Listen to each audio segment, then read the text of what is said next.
Parurusahan ng Diyos ang mundo.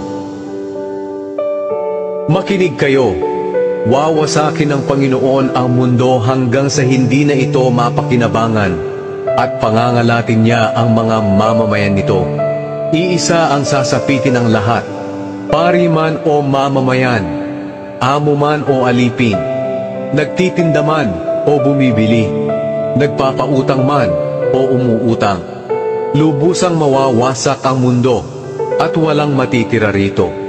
Mangyayari nga ito dahil sinabi ng Panginoon, matutuyo at titigas ang lupa, manlulumo ang buong mundo, pati na ang mga kilala at makapangyarihang tao.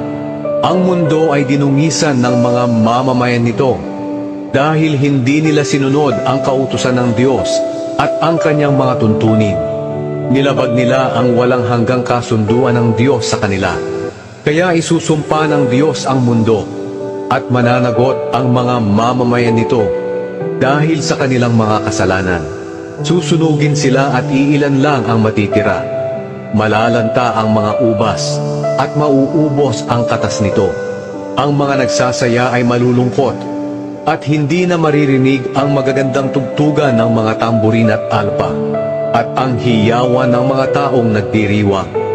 Mawawala ang awitan sa kanilang pag-iinuman, at ang inumin ay magiging mapait. Mawawasak ang lungsod, at hindi na mapapakinabangan.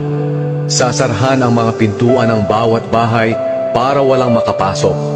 Sisigaw ang mga tao sa lansangan na naghahanap ng alak. Ang kanilang kaligayahan ay papalitan ng kalungkutan. Wala ng kasayahan sa mundo. Ang lungsod ay mananatiling wasak, pati ang mga pintuan nito. Iilan na lamang ang matitirang tao sa lahat ng bansa sa mundo, tulad ng olibo o ubas pagkatapos ng pitasan. Ang mga matitirang tao ay sisigaw sa kaligayahan. Ang mga nasa kanluran ay magpapahayag tungkol sa kapangyarihan ng Panginoon. Kaya nararapat ding purihin ng mga tao sa silangan at ng mga lugar na malapit sa dagat ang Panginoon, ang Diyos ng Israel.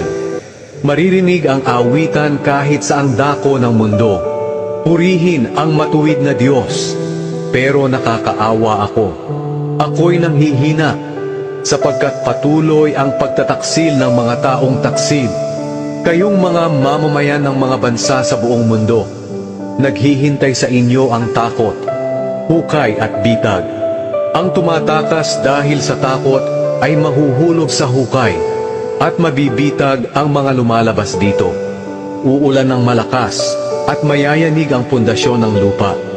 Bibitak ang lupa at mabibiyak at magpapasuray-suray ito na parang lasing at parang kubong gumagalaw-galaw sa ihip ng hangin. Ang lupa ay mabibigatan dahil sa kasalanan at mawawasak ito at hindi na muling makakabangon. Sa araw na iyon, parurusahan ng Panginoon ang mga makapangyarihang nilalang sa langit, pati ang mga hari rito sa mundo. Sama-sama silang ihuhulog sa hukay na katulad ng mga bilanggo. Ikukulong sila at saka parurusahan.